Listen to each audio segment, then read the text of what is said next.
guys, welcome back to my channel. My name is Sarah and this is B.fleye Beauty, and I feel like I say this every time. So my window is here instead of here. I have a new backdrop, so let's turn on the light, and it might just be where you get a little brighter from this end for now. I have some new cabinets. I'm redoing my whole beauty room / office, and I can't wait to show you guys. But until then, let's get this video rolling and fix the lighting per the usual. All right, I'm gonna scoot over because I'm gonna be putting up some pictures here. Today I want to go through my top 10-ish favorite skincare products of all time. And I really got into skincare about 10 years ago. I turned 45 in about 6 weeks, and I have very oily skin. I have acne prone skin that is under control, and clearly I have maturing skin. So knowing all of that, I will speak to each product and if I think it's made for other skin types, but again, so much of this is what works on your skin. A lot of these will work on everyone's skin. Some of these might just be better for oily, and I will let you know that. So we're gonna start with cleansers. Here's the thing. I think when we are talking about anti-aging and really making a difference in our skin, we want to put these actives, we want to put these ingredients in every single product so that we can get the full benefit. Well, what we don't understand is sometimes what that does is that irritates our skin long term, and it kind of we're kind of overdoing it basically. And so I really believe in after doing a lot of research, and when I say research, I don't just mean like I'm Googling with AI. I'm reading scientific articles, I'm talking to dermatologists, I'm following dermatologists, and these are tried and true ingredients that actually work. However, when it comes to cleansers and moisturizers, we need more basic, we need more simple, and you're still gonna see results. So all of that to say, my personal favorite cleanser is going to be Cerave for oily or Cerave for dry. A second place runner-up for me personally is the LaRoche Posay and or the Prequel cleansers. I haven't used those enough to be able to give my personal review, but they're cult classics. They're simple, they're dermatologist tested, they're gentle enough to work on a lot of different skin types. So if you've tried Cerave and it's just not for you, or you want to see something a little different, I would try those. However, my favorite, and it just does the job, is the Cerave Foaming Facial Cleanser for normal to oily, because that's who I am. Let's put it on this side. Here we go. We're doing things correctly, or should we do it this side? No, we need my face to be a little brighter. Okay, so the reason I recommend Cerave so much is it's science tested, right? But when you look at the ingredients, it's tried and true ingredients. This one in particular comes with 3 essential ceramides, niacinamide, and hyaluronic acid. It's just great. It's just basic and it's great. They do have one for dry skin, and if that's you, highly recommend picking it up. I think Vanicream has a really great one, but again, I'm talking about what I have used and love, and this is my #1 cleanser, brand, and formula. Again, if you're not oily like me, get the dry skin one, you will love it. All right, secondly, we have treatments. This is where most of my recommendations come in. Okay, so toner, acid toners. I have 2 faves, and these are honestly cult classics in themselves. They're highly rated, they're purchased over and over and over and over again. So not only do these fall under my favorite list, they fall in a huge amount of people's favorite list for a reason. They work, the ingredients are science-backed, and they're gentle enough to where I most likely can be used on all skin types. This first one, you might want to work your way up to it if you're dry or sensitive, and this is the Ordinary Glycolic Acid 7% Toning Solution. It's a massive bottle. It's around $10. It will last you forever, and I've done a lot of skincare videos in the last year, and I will say that I can go into more detail in those other videos in my blog, and I don't want to, harp too much on why this is good. This is a chemical exfoliator. It's glycolic acid, which is an AHA, and again, great for oily. It's great for discoloration under the armpits. You can put it all over your body, to be honest. It's very great for acne, but it's doing like a resurfacing of the skin from the inside out rather than a physical exfoliant that you're rubbing on your skin like, you know, like we used to do in the 90s. So this is a great one. However, if you have dry, sensitive skin, you might need to work your way up to that one and possibly using the other one that is on my list, which is the Paula's Choice Skin Perfecting 2% BHA Liquid Exfoliant. So this is also a chemical exfoliant, but it is not an AHA, it's a BHA, which is salicylic acid. So if you're any type of acne prone person, any time in your life, you will have heard of salicylic acid. It doesn't do the best for me regarding acne. It works for a lot of people for acne, but I use it as a more gentle chemical exfoliant when this might be a little too much for me. And remember, I have oily skin. So if you have drier skin, this might be a better one to start with. This is a cult freaking classic for a reason, you guys. It's incredible. It's very gentle. It's not just straight salicylic acid. There's a reason why millions and millions of people purchase this over and over again, myself included. Even if I take a break on it, I go back because it's literally in my top 10 ever. So here's what it says on the bottle. All skin types, unclogs and shrinks enlarged pores, smooths and even skin tone, lightweight liquid, absorbs quickly. And it also has moisturizers in it and calming ingredients in it. So it's not just an exfoliator, right? So again, it's more gentle and all skin types can use this. Might be a good prep for maybe the ordinary one. This one is more expensive, worth every single penny, and it's not so luxury that like you would never be, it's not like hundreds of dollars. So still, I would say mid-priced. Incredible, incredible product. Okay, this one is very, very basic. When I say that the salicylic acid didn't really do much for my acne personally, this is the one that did. This is benzoyl peroxide. I do not recommend any certain brand. I get this basic one from Amazon. I don't know that anyone really needs to use more than 5%. If you're new to it, I would use even a 2.5%. 5% I use because I've even used 10%, but that actually dries me out quite a bit and gets me very flaky. Some people are allergic to this. It can bleach your pillowcase and discolor clothing, so just be aware of that. However, I will tell you right now, I will die on this hill. If you have horrific acne and you do not want to try Accutane and nothing else has worked for you, you need to get this, some form of this. And you need to get the next thing I'm going to talk about, which is Adapalene Gel, which is a form of retin A, vitamin A. It is an over-the-counter, used to be prescription version of tretinoin. It's not tretinoin. It is vitamin A. It's a lower version. It kills acne. When mixed with this, it actually becomes the prescription epiduo, which changed my life. I am telling you, I got massive acne in my 30s to the point where I didn't want to leave the house, and this is the only thing that worked. So, highly recommend this. Even if you just use this, this is incredible, especially for keeping from scarring. Like as soon as you pop a zit, which we're not supposed to do, I put this on it directly, and it helps the discoloration and it helps like clear the bacteria and everything. So highly recommend this. If you don't have acne, there's no reason to get benzoyl peroxide. This is acne medication. And going back to Adapalene Gel, that retin A, I don't have that with me right now. There's a name brand called Differin Gel that you can get, and then there are off-brand that you can get. So Differin is the name brand. The actual product is Adapalene Gel, and hopefully I'm putting some pictures here. If you've never tried wrinkly products meaning tretinoin, tretin A, retinol, retinide, retinol,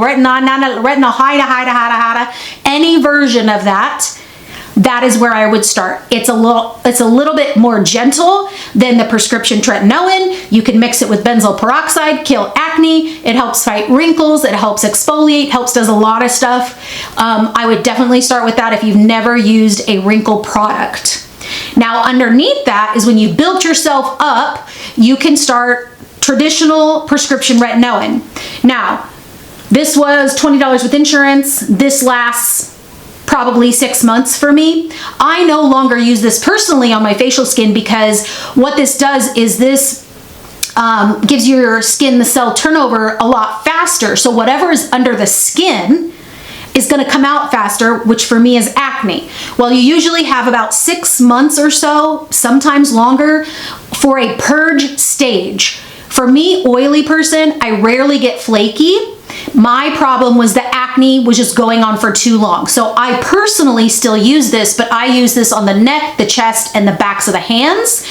And it's incredible. You will see huge difference. This is the only science tried and true years and years product that will help wrinkles. So when I say that you don't need to have like a ton of active ingredients in a facial cleanser or a moisturizer, because we're doing the power packed version of this.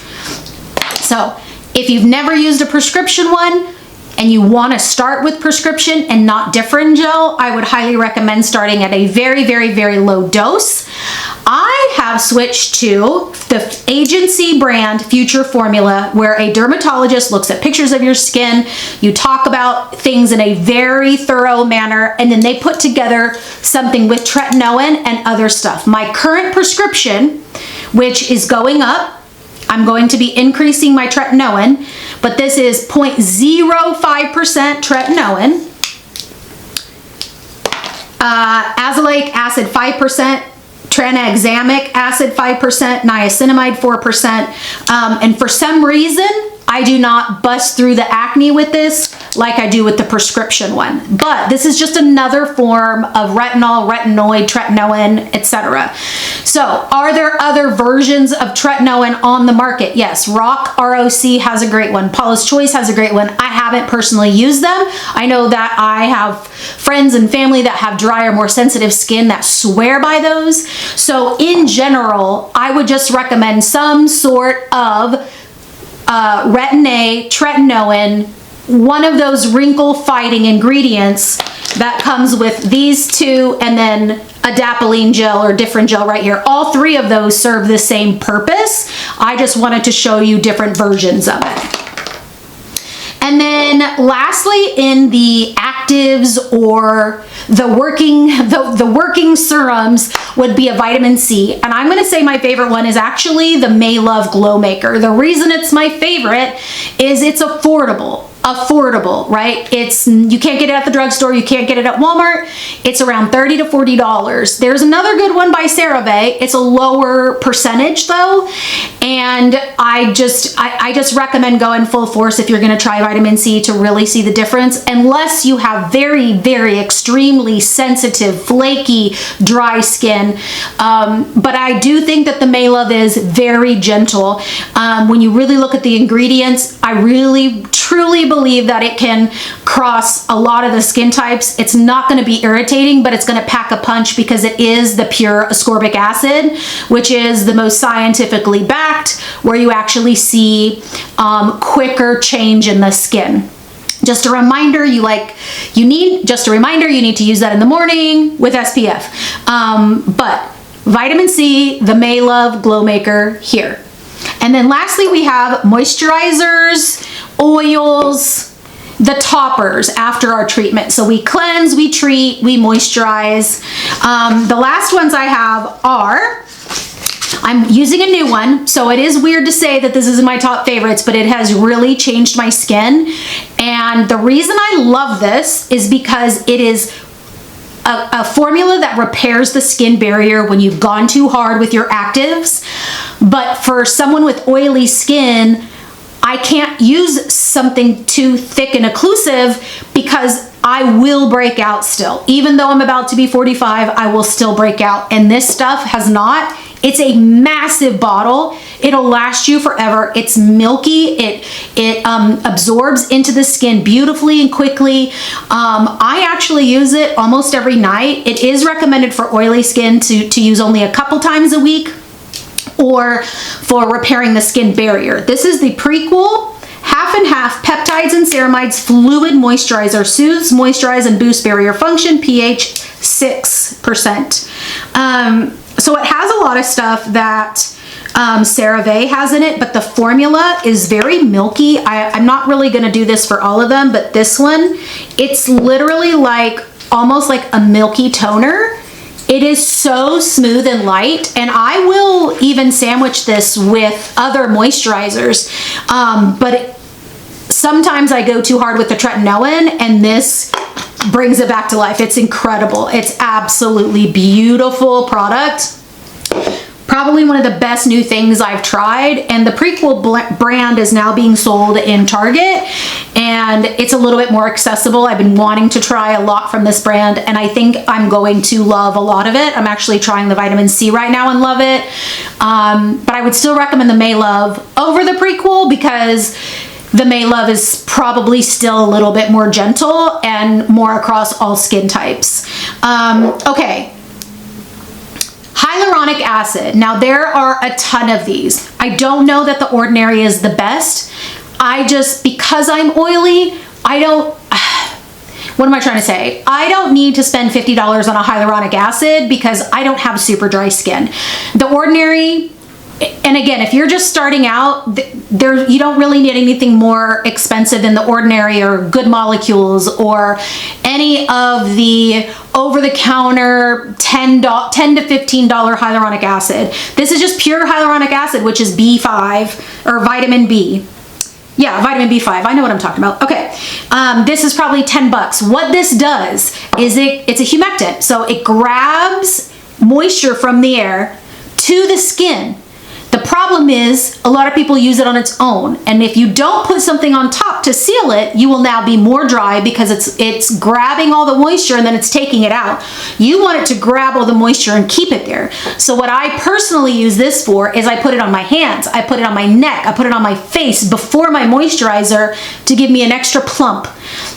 If you want to see a change in your hands and your chest, even on your lips, you put it on your lips and then you put your Aquaphor, Vaseline, whatever lip mask you like, this will change your life, okay?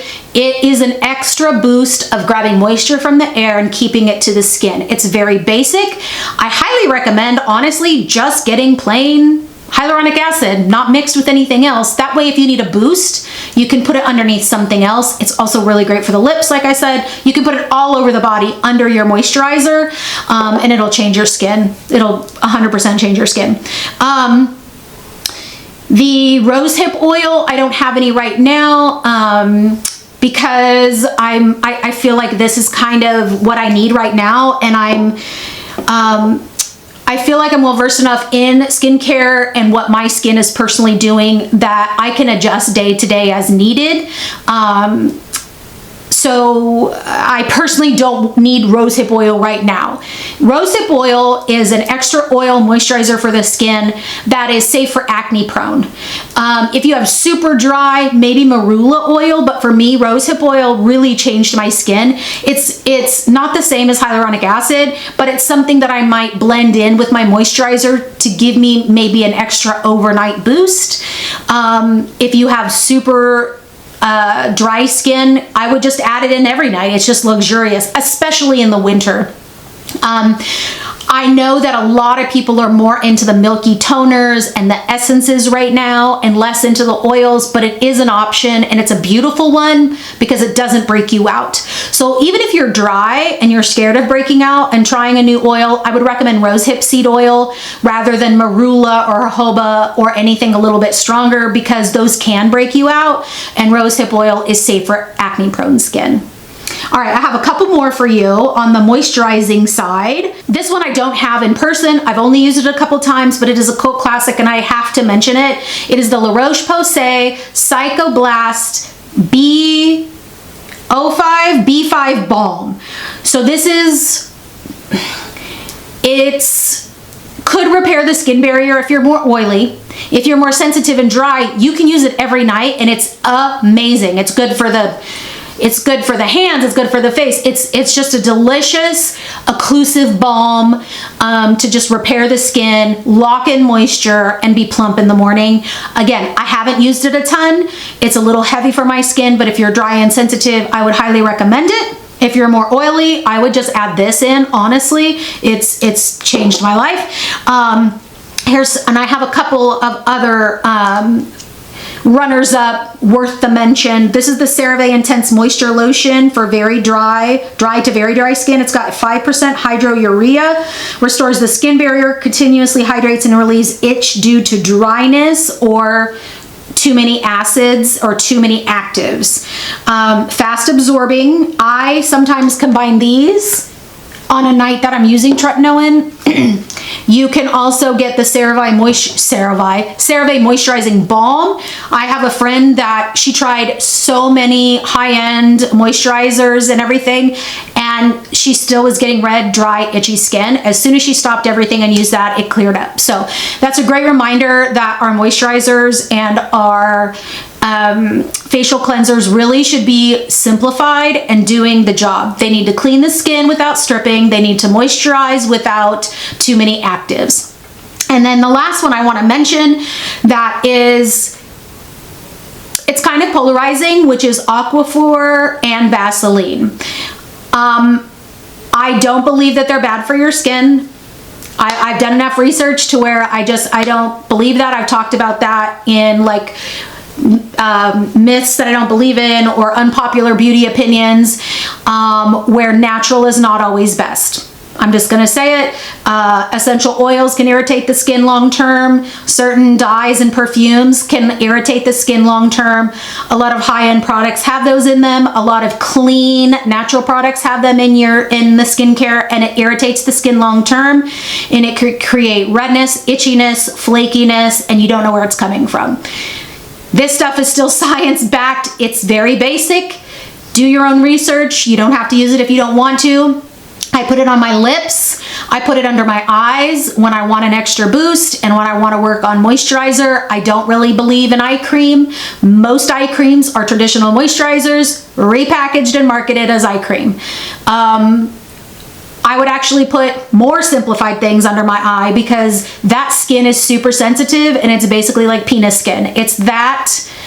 It is that sensitive and vulnerable, where the more simple the better. And I just turned to Aquaphor and Vaseline. I've had a family member who had a lot of itchiness and dryness and like burning under her eyes, and I told her, I said, just put Aquaphor on there, and it completely, I don't know if it's completely cleared, but I know it's helped a ton. So we want to go back to basics, and I'm still backing the Aquaphor and Vaseline. It's great for your cuticles, it's great for under your eyes, it's great for your lips, it's great for your elbows, the heels of your feet. Put socks on. I cannot live without it. So those are my top 10-ish, maybe 12-ish favorite skincare products of all time. Let me know yours down below.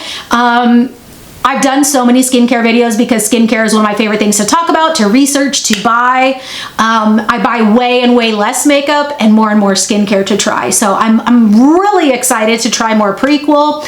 I will say the top brands that are my favorite would be Cerave, LaRoche Posay, and now Prequel. Those three, I feel like you can't go wrong with really any of those products, whether they're facial cleansers, facial moisturizers, or any actives. They're great brands that are science-backed, and just make sure that you research the ingredients that are in them. Research what your skin needs, right? Just because a thing is viral doesn't mean it's for you, and doesn't mean it works better than anything else that's been on the market.